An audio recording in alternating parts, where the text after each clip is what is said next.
What's going on, everyone? Matthew Osborn here for your day 9 update of the 14-day eFLIP challenge. If this is the first video you're watching, click the link below, sign up for the challenge, and watch the videos in order back from the 3 intro ones and then day 1 through 9. You guys will have a better understanding of what eFLIP is, how to use eFLIP, and then be able to see what I've been purchasing for these past 9 days. I just sent out an email, I believe it was yesterday, an update on the first 7 days of the challenge and how they've gone. I wrote out my main numbers. If I remember right, I've gotten 10 books. I had 10 books in the first 7 days that I purchased altogether. My buy cost was around $303, I believe, total. An estimated profit, I'll have to go back and look, but it should be high 400s. I believe it was like 480, somewhere around there. And total time spent was about 44 minutes. So it did not take that long. 44 minutes, not each day, but total. It took me about 6 minutes average each day to find 1 or 2 books. So even though buy cost is way more than it would be for physical sourcing, back when I was doing 100 books a week physical sourcing, I would be spending between $100 and $200 total in buy cost for 100 books. I just purchased 10 books this past week for a total of $303. So it's a lot more expensive to buy these books, but it took me 44 minutes. I was able to do it from the comfort of my home, and these books get sent to me. I don't have to go out. I don't have to scan through duds. I let the software do that for me. So for me, that's very worth it. It's very refreshing to see those numbers because 100 books a week from a thrift store, now it depends on where you're getting your books and what type of books they are, were giving me somewhere around $850 to a little over $1,000 estimated profit. So this is about half that, but a tenth of the time it took to do that. So I'm happy with those numbers. And then today, I get the honor of showing you guys a mistake I made, and hopefully you guys are watching these videos to learn from my mistakes. I'll show you what I did wrong, how I'm going to fix that, hopefully, going forward in the future. I'll show you one thing to watch out for. I'm going to show you a specific keep a chart that looks really good. Another one to keep an eye out for deals like this because it's not actually good, or most likely it's not going to be good. And then finally, I'm going to show you guys what I purchased for day 9 of the eFLIP challenge. Let's dive in and take a quick peek at this first keep a chart, and I'll show you guys the big mistake I made. So, as you guys can see here, Amazon's on the listing here, and they've been hovering around between, what is it? It's like high 230s to 260s. A while ago in December and January, they dropped their price to about 135, I believe, 135, 140. So even though they dropped it quite substantially, it's still higher than the lowest used prices were there. As you can see right here, the book is selling fairly consistently, even still in the off season. There's a few peaks where it didn't sell, but I think eScore, even through the off season right here, was still around 18, somewhere around there. 18, maybe it was more than that. But anyways, lowest used price right here, $94. We know it's been selling at least more than that. And then most recently it dropped a little bit more. Here's what I saw when I looked at the used offers for this. So you can see there's a low one right at the top, the $35 one. Then 40, 42, 3 at 59. And then it goes up to 70 and above after that. So that low offer one wouldn't be bad because even if it starts selling in this lower area right here where it's been consistent $90, I can still make a decent return. Even when it dropped, I can still make a return on this book, even in the off season. So those are the type of things I'm looking for. So I could have done that one, and then you look at these prime offers right here, and you can see 101, 101, 102. Now here's what was interesting. When I pulled this book up, the lowest prime price was $89, somewhere around there, 87, 89. Then that 101 offer, and then there was this $35 offer. So in my mind, I thought, hey, I can buy this $35 offer. I'm going to wait until that lower $87 prime offer sells. Then the lowest prime is going to be around 101. If I do my calculations right, I can basically buy this book for $39.88, list it for $99, come in at the lowest prime, get the next sale, and make a 91% return on my investment.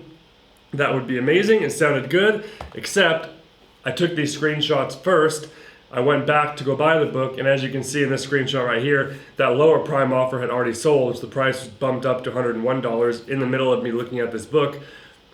So I thought, oh, that's good. At least the price is already up there. I don't have to wait for that one to sell. Now I can maybe even get a little bit more for my book and come in first, second, or third and maybe make a little bit more. I went back to purchase this $35 offer, and not only was that one already sold, but the $40 one was sold as well. So the lowest price or lowest merchant fulfilled offer was now somewhere in like the $47, $48 range. which still wouldn't have been a terrible purchase since they were selling faster, but it would have been lower than 70% return on my investment. I knew I could probably find something better. I made the mistake of taking these screenshots and thinking about this book and then putting it into this video before actually purchasing it. And then they all sold on me, so it's no longer something that I wanted to purchase. So when you're looking at something, buy it right away. If it fits your criteria, it looks good, buy it, because it can sell while you're looking at it. So don't take your time like I did, buy it right away. And then you can actually take advantage of offers like this instead of ruining it like I did. All right, now let's look at this chart right here. So as you can see in this one, Amazon the listing for about $147. Last textbook season, it was selling for about $88 used. It's dropped a little bit in the off season, but it's still selling quite consistently. And we're coming up on this August, September, so I can expect the prices most likely to go back up, especially because so much demand happened, as you can see right here. So that's attractive to find in books, one where it's going to go back up during textbook season, but can still be profitable in the off season. I look right here, I can see lowest acceptable offer is $35. And then you have a rental one there, then it goes to $66, $67, which is exactly what I want to see. I can buy that lower one, then immediately bump the price up, and hopefully sell it for a lot more. If we look at this prime offers, though, you can see the very bottom, the very first prime offer is $93.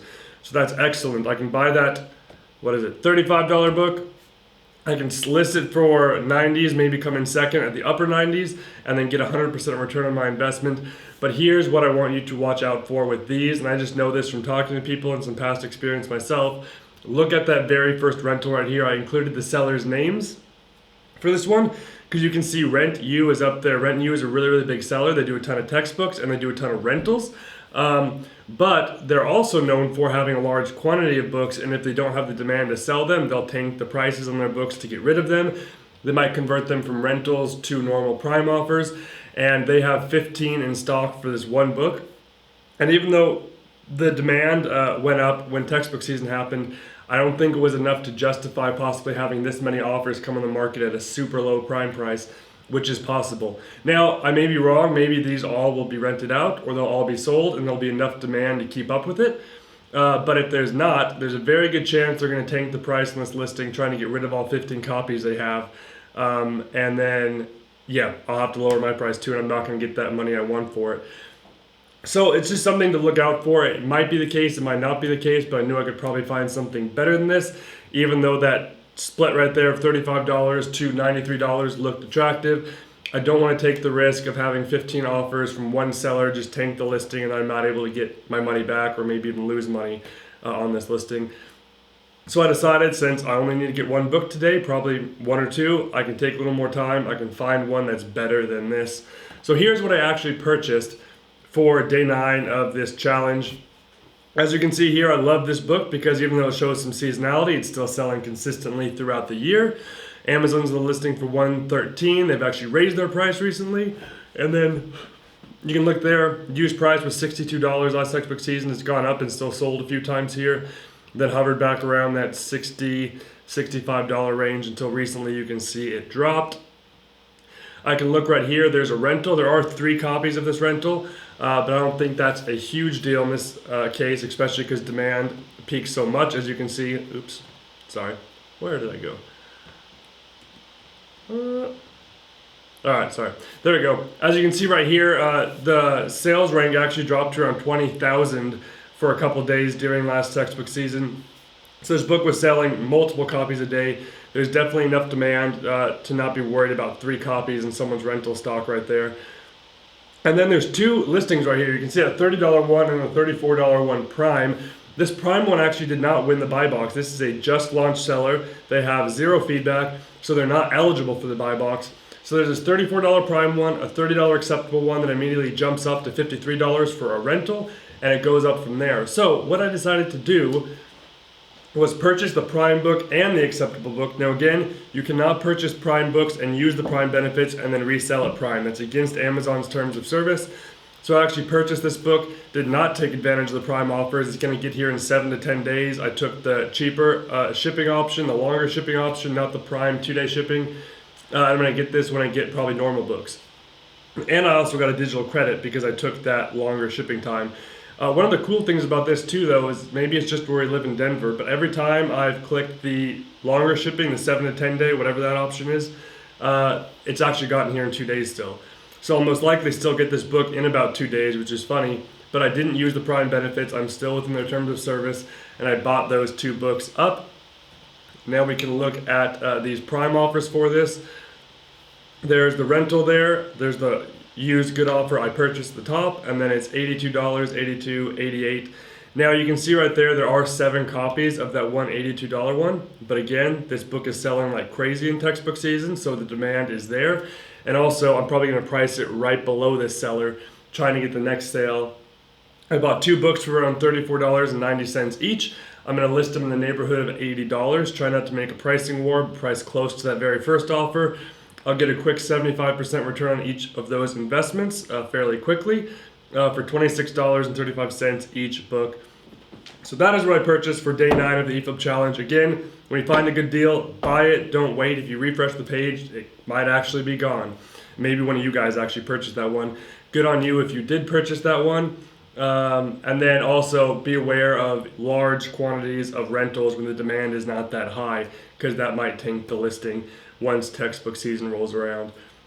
So hopefully you guys are doing well on your challenge. I'll update you guys for day 10. The link for day 10 will show up above my head once that is posted, but I'll see you guys tomorrow.